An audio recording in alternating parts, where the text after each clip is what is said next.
States. Help me welcome Mayor Mike Bloomberg.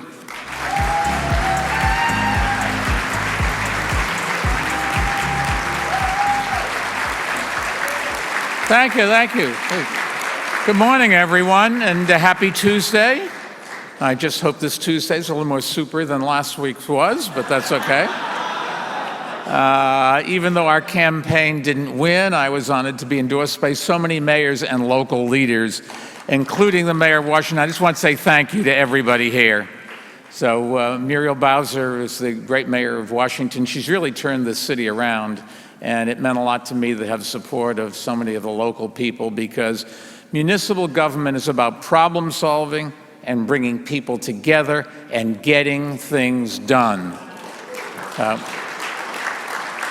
Now, all of you are on the front lines of the biggest challenges facing our country. And as a candidate, I was glad to support the National League of Cities Leading Together agenda. And yes, you can applaud for that. The fact is, this country has never done a good job supporting local officials and making sure you have the support you need to tackle problems and implement solutions. They just keep walking away from the people that deliver the services, and it's just got to stop, or we're not going to have a future. And that's something that my foundation, Bloomberg Philanthropist, has been working on for so many years, and it is one of the biggest focus areas in public health. Today, these two issues, local leadership and public health, are at the very center of the coronavirus crisis. And there is an enormous gap between the help federal government is providing and the help that local governments need. And that gap needs filling urgently. And while we don't know what the future holds, I don't ever want to look back and think we could have and should have done more. And yes, you just got to do this, guys. Either you care or you don't. And so today, I am glad to announce that I will expand our work with local leaders to help all of you connect the coronavirus crisis in your communities head on. And our work will focus on helping local leaders achieve three critical goals: decreasing the spread of the disease, helping those who contract it recover, and protecting the economic and social well-being of local communities, which is just being devastated. I'll talk about that a little more in a minute, but first let me just say a word about the federal government's response. In any crisis, the public needs facts and clear information, and calm and steady and competent leadership. And I think, yes, I think it's fair to say that those are about the last words someone would use to describe the current administration. And while the president, you can boo if you want, and while the president promised 1 million to 1.5 million tests, so far they've only delivered a fraction of that. And the failure to prepare and to speak honestly and forthrightly, communicate with the public, has economic consequences. And over the past 2 weeks, the stock market had plummeted, and the economy is now teetering on the brink. And all over America, workers are worried about not only their health and their 401ks, but also about their jobs, their mortgages, their bills, and their future. And if the market continues to slide, local governments are going to see the economic fallout in their Main Street shops and in their social services caseloads. So this is first and foremost a health crisis, but it is also an economic crisis, and both can have devastating effects on families and communities. Now, I know how important local leadership is during a crisis. I was elected mayor 7 weeks after the attacks of 9/11, and we rebuilt the city. We also prepared for the next potential crisis, and we faced quite a few. Not only the possibility of another terrorist attack, but also natural disasters like Hurricane Sandy and deadly diseases like swine flu and West Nile virus. We managed those threats effectively because we built teams, we gave them resources, and we prepared. We collected data that would allow us to act quickly. We worked with hospitals and first responders to develop strategies to save lives. We improved communications, including to those who don't speak English, because government leaders are responsible for the well-being of every person in every community, not just those who agree with our political views.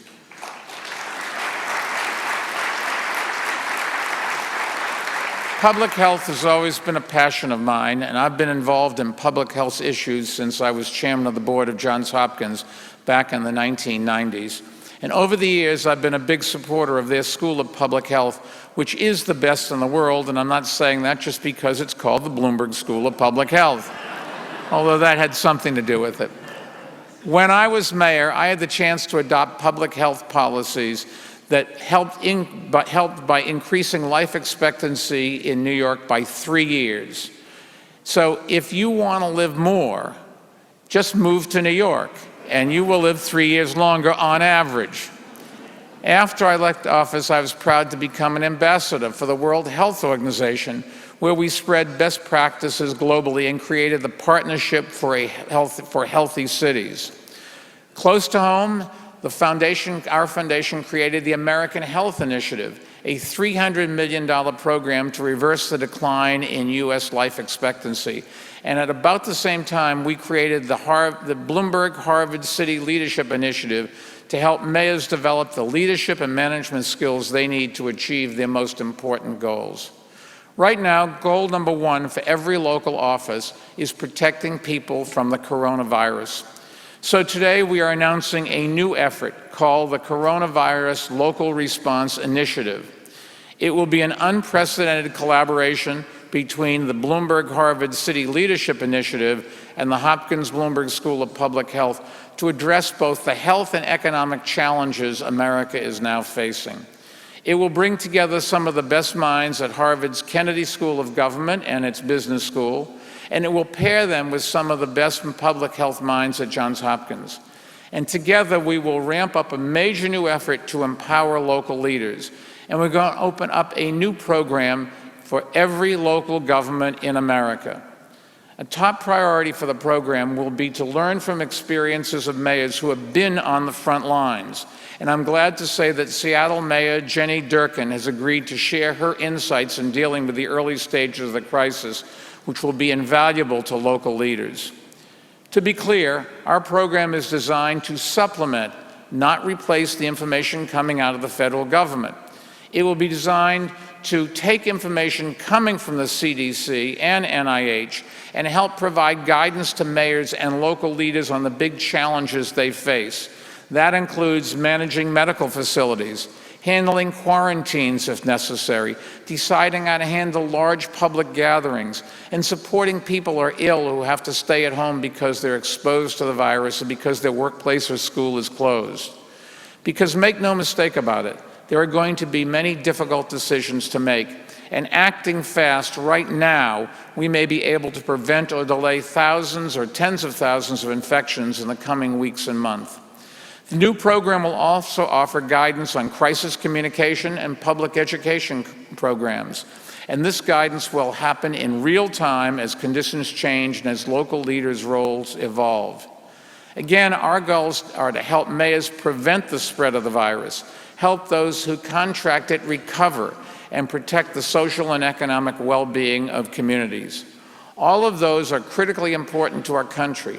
And that's why we are opening the program to all mayors in America. All you have to do is visit our website, bloomberg.org, and sign up. And our foundation, as you know, has been supporting mayors for years. And I think if there was ever a time for mayors to be at their best and most effective, it is right now. So I encourage every mayor here today to join this effort and tell your colleagues about it. And together we'll do what local leaders do: share information, develop solutions, rise to the challenge, and get things done. And we will get through this as we always do, but it's going to take a lot of work and a lot of honest and open communication and a clear focus on data and results. That's what local leaders do best, and America needs them now more than ever. So I want to thank all of you for your leadership, and thank you for having me here. This is going to be an online network of all the mayors across the country, where we'll have the experts that you can consult with and find what best practices are working elsewhere around the country. So thank you all for coming. Do a good job. God knows our cities need it. Thank you all.